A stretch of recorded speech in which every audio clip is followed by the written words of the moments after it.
जब म नेपालको कल्पना गर्छु त्यसबेला तिनै गरिब दाजुभाइहरूको तस्बिर मेरो अगाडि आउँछ। मैला लुगा लगाएको, खान नपाएको र रोगी अनुहारको तस्बिर। अनि मलाई लाग्छ यी रोगी खान नपाएको अनुहार पो हो हाम्रो देश। त्यसो हुनाले त्यही खान नपाएको पेटमा अन्न जाओस्, हाँस्न नपाएको ओठमा हाँसो आओस्, रोगीले औषधि मुलो पाओस्, केटाकेटीले पढ्न पाउन् भनेर नै हामी राजनीतिमा लागेका हौं। मन्त्री हौला, ठुला कुर्सीमा जाउँला भनेर राजनीतिमा लागेका होइनौं। जननायक बीपी कोइराला। यो बीपीले खिच्नु भएको नेपालको तस्बिर हो। वर्तमान नेपालको राजनीतिमा यो तस्बिर एउटा आदर्शका रूपमा स्थापित छ। तर समयले जन्माएका केही विडम्बनाहरू छन् जसले वास्तविक नेपालको तस्बिरलाई छोपेका छन्।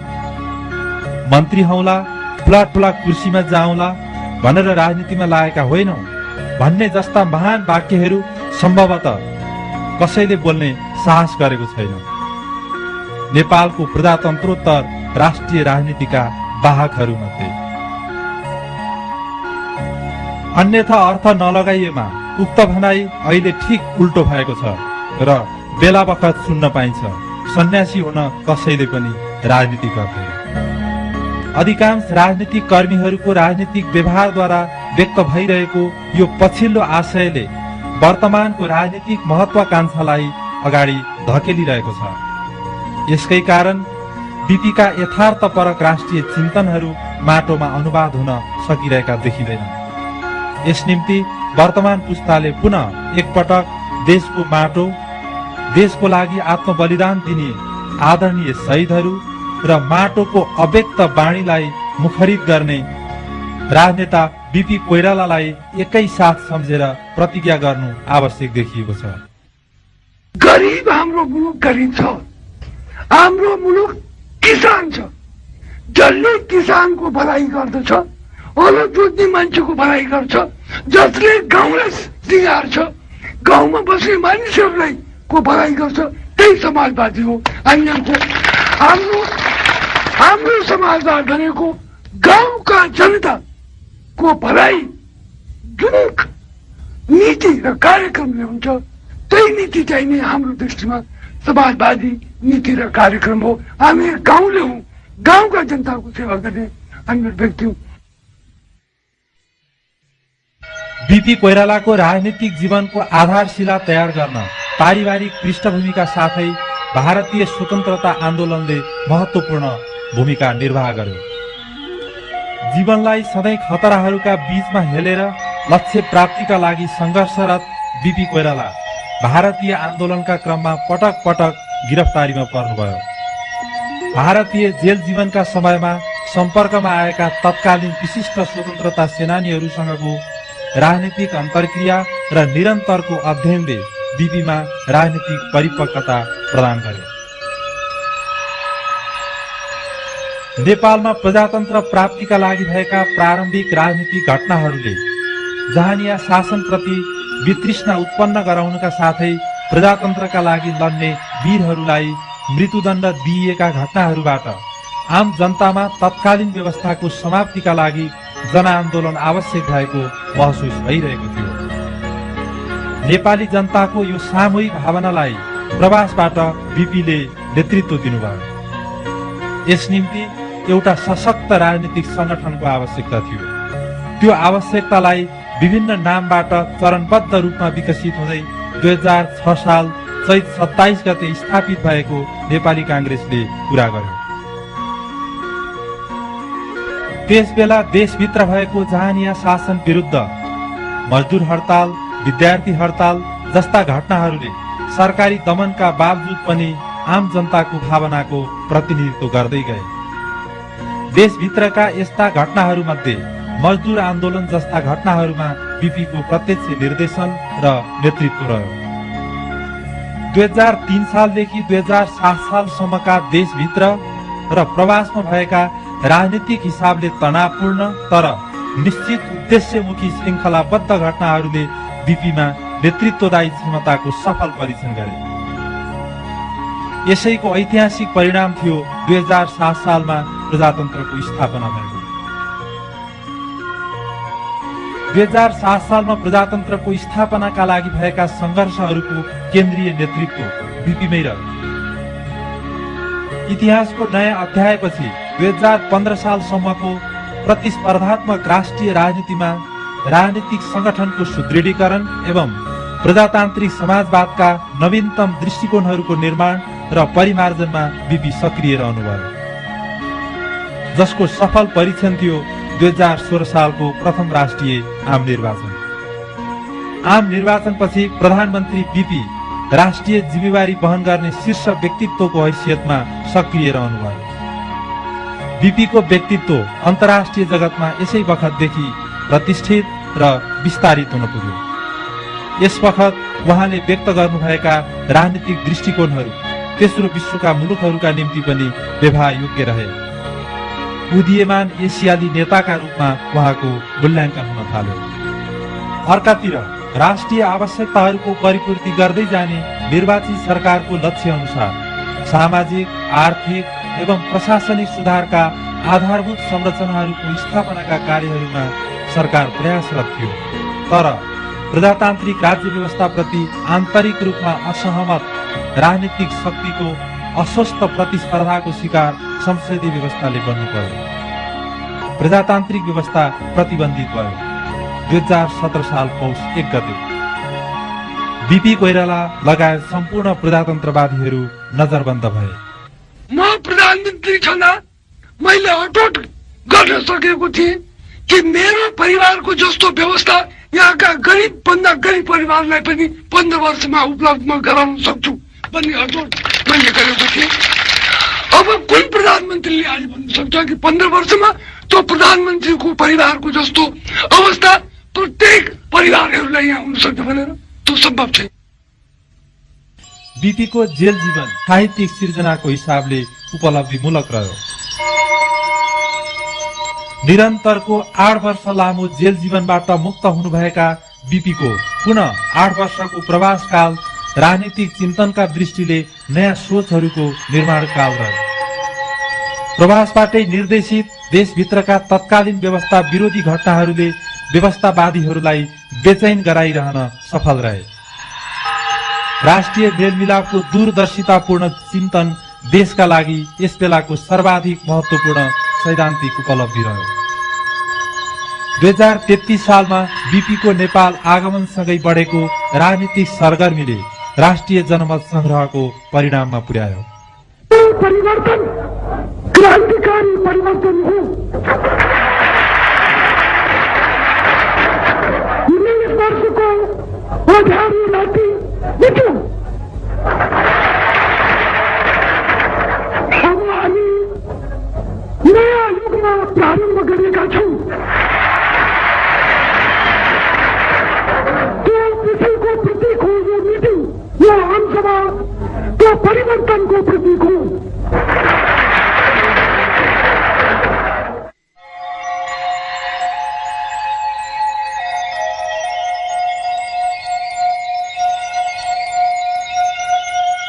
यसपछिका दिनहरूमा आफ्नो स्वास्थ्य प्रतिकूल बन्दै गए पनि बीपीले राष्ट्रियता, प्रजातन्त्र, समाजवाद र राष्ट्रिय मेलमिलापका मर्महरूलाई आम नेपाली जनता समक्ष राखि नै रहनुभयो। नेपाली जनताको समुज्जवल भविष्यको आशा राख्नुहुने जननायक बीपी कोइरालाले राष्ट्रिय राजनीतिमा जुन प्रजातान्त्रिक आदर्शहरूको निर्माण गर्नुभयो, त्यही आदर्श प्राप्तिका लागि उहाँको अनुपस्थितिमा उहाँका समकालीन राजनीतिक सहयात्रीहरू सक्रिय रहे। बीपीकै प्रजातन्त्रवादी अवधारणा र राष्ट्रिय मेलमिलापका राजनीतिक चिन्तनहरूद्वारा निर्देशित हुँदै 2046 सालको राष्ट्रिय जनआन्दोलनलाई उहाँका सहकर्मी नेताहरूले सफल नेतृत्व दिनुभयो। प्रजातन्त्रको पुनर्स्थापना भयो। प्रजातन्त्रको प्राप्तिपछिका राजनीतिक अभ्यासहरू जे जसरी गरिँदै आए पनि प्रजातन्त्रवादीहरूको वैचारिक नेतृत्व बीपी विचारद्वारा नै भइरहेको छ। बीपीका राजनीतिक सहयात्री नेता स्वर्गीय गणेशमान सिंह, उहाँको शिक्षा दीक्षा समाजवादबाट भयो। त्यसमा उहाँ भन्ने समाजवादी इन्डियाको सोसलिस्ट पार्टीमा उहाँ काम गर्नुहुन्थ्यो। भने समाज उहाँलाई मैले खालि समाजवाद खालि एउटा भने त्यसै भन्नुको निम्ति आज म समाजवादी भने मुख्य कुरा आचरणले भने त्यस्तै व्यवहार गर्नुपर्छ। अब उहाँको आचरण पनि समाजवादी नै छ। अब खालि उहाँको आचरणमा समाजवादी नरहेका के छ भने बडो सफा सुगरसँग बस्नुपर्छ, सफा सुगर लुगा लाउनु पर्छ, अरू त्यो के हेर्दाखेरि कमसे कम इन्टर क्लास नभइकन उहाँ थर्ड क्लासमा हिँड्नु नसक्ने। अब माने मुला यत्रा खाएर पनि चट चट चट काटेर त्यसमा भने पोटास पानीमा धोएर खानु पर्ने। यी सब चिजहरू हामीले लाग्थ्यो यो समाजवादी आचरण भएन भन्ने जस्तो लाग्थ्यो। वास्तवमा त्यो त केही कुरा आफ्नो यो व्यक्तिगत कुरा भयो। म अब सफाई साथ बस्न चाहने, यो त मेरो व्यक्तिगत कुरा भयो नि। मेरो भने जो सिद्धान्तसँग त्यसले कहाँसम्म असर गर्छ त्यो न कुरा। अनि पछि तपाईँको यो विरुद्ध हुनु होला, राज्य विरुद्ध हुनु होला। यो 15 सालको चुनाव जितेपछि हामीले पावरमा आएपछि जो गरे जमदारी उनी होला। अब त्यसमा सबभन्दा अघि उनी हुनुहुन्थ्यो यो गर्नुपर्छ भन्ने। त्यसै कारण उसको पछिको आचरणबाट त्यस्तो माने ऊ देखेन। फेरि माने यो चाहिँ के गरिब प्रति यस्तो माने अलिकति नाक बन्याउने माने उसको माने एकदम आचरण पनि समाजवादी नै त्यो मान्छे हो। बीपीको हाम्रो देशमा अभूतपूर्व स्थान छ। बीपीको त्यो किन भयो भने उहाँको योगदान पनि तीनै क्षेत्रमा अभूतपूर्व छ। तीन के भने एउटा त राजनीतिक क्षेत्र, उहाँभन्दा ठुलो नेताहरूको अहिलेसम्म कोही भएको छ। नम्बर 1 मेरो दृष्टिमा। त्यसपछि राजनीतिक क्षेत्रको त्यो कुरो। सामाजिक क्षेत्रमा उहाँको परिवार जस्तो क्रान्तिकारी सामाजिक क्षेत्र कि पुरानो रूढिगत मान्यतालाई बिल्कुल बहिष्कार गर्ने, मान्दै नमान्ने र त्यसलाई कसैले लाद्ने, समाजमा लाद्ने कोसिस गर्यो भने त्यसलाई चाहिँ केही गरी पनि त्यसको प्रतिरोध गर्ने उहाँहरूको परिवारको जो जसको अगुवा बीपी हुनुहुन्छ। यो दुईटा कुरा। तेस्रो कुरो के भने कि आर्थिक उहाँले यो समाजवाद र प्रजातन्त्र सँगसँगै जान सक्छ भन्ने दर्शन उहाँले नै दिया। र यो दर्शन केवल नेपालका लागि मात्र होइन कि यो अहिले त सारा एसियाका लागि यो रेलेभेन्ट, यो एसियाका लागि रेलेभेन्ट भन्नु पनि अलिकति कमजोर शब्दै हो। भन्नु परेको खण्डमा अत्यावश्यक भएर गएको छ। यो आवश्यक यो स्थिति छ कि यो आर्थिक विकास गर्नका लागि यो समाजवाद र प्रजातन्त्र देशको प्रत्येक क्षेत्रको विकासका लागि यी दुवै आवश्यक छन्। मैले विवेकलाई छुट दिएको थियो, गर्नुहोस् प्रदेश जति पनि दुःख दिए भए पनि समुदाय भनेर आफ्नो डिटर्मिनेसन थियो। विवेकले मलाई लागेको थियो मलाई प्रदेशमा सधैँ इन्ट्रेस्ट भने अब डेमोक्रेसी आओस्, सबैले स्वतन्त्रता पाउन्, सबै असल हुन्। अब त्यही वातावरण आउनु पऱ्यो कि त्यसलाई हेल्प गर्ने मेरो पनि त थियो, ड्युटी पनि त थियो नि। त्यस कारण मैले त्यो निराशावादी फलाना ठिकाना मैले कहिले सोचिनँ। जतिसुकै दुःख भए पनि म त्यो सोचिनँ। मेरो आफ्नो घर थियो, छोराछोरी थिए, पढाउने थियो, देखाउने थियो। म दुईवटा खुट्टा त्यहाँदेखि नाउँमा हाल्न, दुईवटा नाउँमा हाल्न म त्यहाँदेखि सक्ने या आइदर पोलिटिक्स आफ्नो घर सम्हाल, घर हेर भन्ने आमाबाबु पनि उठ नि। उनीहरू क्यारेक्टर बिल्डअप गर्नुमा या बाबू हुनु पर्यो या आमा हुनु पर्यो। बीपी कोइराला ने सदैव संघर्ष किया और उसमें कभी उन्होंने अपने आत्मविश्वास को नहीं खोया। एक बड़ी बात थी कि विपरीत परिस्थितियों में भी आदमी अपनी मंजिल को अपनी निगाह में बनाए रखे और अपने रास्ते से न मुड़े। असफलता बार बार आए लेकिन फिर भी उसमें विवशता का अनुभव न करे, तो ये व्यक्तित्व की एक बड़ी भारी प्रखरता होती है, व्यक्तित्व की बड़ी भारी बड़ा भारी मूल्य होता है और इस मूल्य के धनी बीपी कोइराला अवश्य थे। बीपी कोइराला अपने साथियों के बीच में, अपने मित्रों के बीच में एक सज्जन पुरुष जैसे, एक ऐसे व्यक्ति जैसे जिसमें आधुनिकता का समावेश था, लेकिन अपनी पुरानी परंपरा और संस्कृति और सभ्यता से वो बिल्कुल अछूता नहीं था।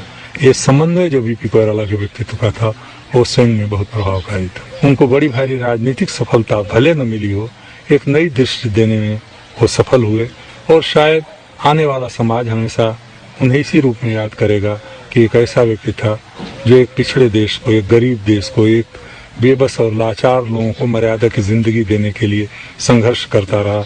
अपनी जिंदगी उसने कष्ट में बिताई, लेकिन उसके मन में एक उत्साह था, एक लालसा थी कि जो करोड़ों वहाँ के लोग, लाखों जो वहाँ के लोग हैं जो पीड़ा में हैं, दर्द में हैं, उनके आंसू को शायद वो पोंछ सके। शायद इस अरमान को लिए बीपी चले गए, लेकिन आज की जो राजनीतिक प्रक्रिया प्रारंभ हुई है नेपाल में, उससे सिद्ध होता है कि बीपी कोइराला ने जो कुछ शुरू किया था उसकी परिणति ही आज की राजनीतिक सफलता है और इस माने में सदैव उन्हें याद किया जाता रहे। Dr. Ram Manohar Lohia, the Indian Socialist leader, who introduced me to BP. What was your impression then about You him? know, may I tell you, it was love at first sight. Kind of my feeling was that here is a man in whom one could repose one's trust. He was frank, he was candid, and there's a touch of humility in him also. He projected to be candid. He projected the image of a man who, it seemed to me, was born to create history, which indeed he did, didn't he? Yes, he After did. all, Of course. he is the greatest Nepali of the 20th century. No matter how you look at him, how you look at his activities, posterity will record BP Koirala as the greatest Nepali of the 20th century. र यस्तो भावुक कल्पना गर्नुपर्छ उहाँको बारेमा कुरा गर्दाखेरि मलाई लाग्दछ यो भविष्यमा मान्छेले बिस्तारै बुझ्दै जालान् उहाँको महत्त्वहरू। त्यसनाले कतिपय अहिले तपाईँले प्रसङ्ग जोड्नु हो नि, अहिलेका राजनीतिज्ञहरूलाई 25 वर्षपछि जनताले के कालाई सम्झने, उहाँहरूले छातीमा हात राखेर सोच्नुहोस्। बीपीकै समकालीन धेरै राजनीतिज्ञ हुनुहुन्थ्यो। आज हामी सम्झौं कि तिनीहरूलाई जनताले कुन रूपमा सम्झिराखेका छन् त। आज राजनीतिमा ठूला ठूला छापामा हेडलाइन समात्ने राजनीतिज्ञहरूको समक्ष म प्रश्न गर्दछु, उहाँहरूले एकछिन छातीमा हात राखेर सोच्नुहोस्, 25 वर्षपछिको नेपालीले उहाँलाई कुन रूपमा सम्झलान्, उहाँले किन सम्झलान्। बीपीले त सिद्ध गरिदिनु हो कि उहाँलाई मात्रै सम्झिराखेका छन् र उहाँको समवर्ती एउटा पनि उही नैतिक उचाइमा यद्यपि ठूला नैतिकवान मान्छेहरू थिए, ठूलो लडाई लडे, ठूलो त्याग गरे मान्छेहरूले, धेरै अनगिन्ती, तर त्यही रूपमा मान्छेले आफ्नो उचाइ किन मेन्टेन गर्न सकेनन्, किन कायम राख्न सकेनन्। त्यसमाले आजको राजनीतिज्ञलाई यदि बीपीसित पनि प्रतिस्पर्धा गर्नु छ भने उहाँहरू गर्नुहोस्, ईर्ष्या गर्नु छ भने गर्नुहोस्। के का लागि भने म त्यो उचाइलाई उछिन्ने छु। नेपालको राष्ट्रिय राजनीतिमा बीपी कोइरालाका राजनीतिक चिन्तन र दृष्टिकोणहरू हिजो जति सान्दर्भिक थिए, तिनको सान्दर्भिकता वर्तमानमा पनि उत्तिकै छ। राजनीति मूलतः देशको आर्थिक र सामाजिक धरातलमा जोडिएको विषय हो। देशको आर्थिक र सामाजिक यथार्थमा सारपूर्ण परिवर्तन भइसकेको छैन। राजनीति एउटा साधन मात्रै हो, साध्य त देश र जनता हो। 2046 साल पछिको नेपालको राष्ट्रिय राजनीतिमा धेरै उतार चढावहरू आए, राजनीतिक परिदृश्यहरू धेरै उपस्थित भए, तर आम नेपाली जनताको मझेरी अझै अँध्यारो छ। बीपीका चिन्तनको सार तिनै अँध्यारा नेपाली घर र बस्तीहरूमा समृद्धिको उज्यालो पुर्याउनु, लोकतन्त्रको उज्यालो पुर्याउनु। 2062-63 सालको राष्ट्रिय लोकतान्त्रिक जनआन्दोलनपछि राजनीतिक रूपमा देशमा ठूलो परिवर्तन भएको छ। देशले 2007 सालदेखि नै अपेक्षा गरेको संविधान सभा र गणतन्त्रमा प्रवेश गरिसकेको छ।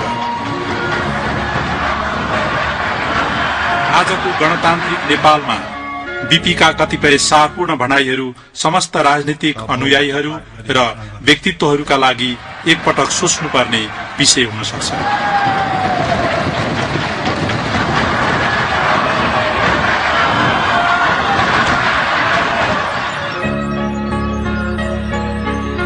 म चाहन्छु प्रत्येक नेपाली म जस्तै हुन्, प्रत्येकको एउटा आफ्नै घर होस्, उसका छोराछोरीले अनिवार्य रूपले शिक्षा दीक्षा पाउन् र यदि आवश्यकता पर्छ भने यथोचित औषधि उपचारको सुविधा पाउन्। यो लक्ष्यमा पुग्नु मेरो जीवनको सपना हो। निर्बोध नेपाली जनतालाई निहालेर हेरौं र आफूलाई सोधौं, हामी आफ्नो बाटो आफै पाउनेछौं। संविधान भनेको गरिब, किसान, मजदुर वर्गको भलाइ गर्ने दस्तावेज हो।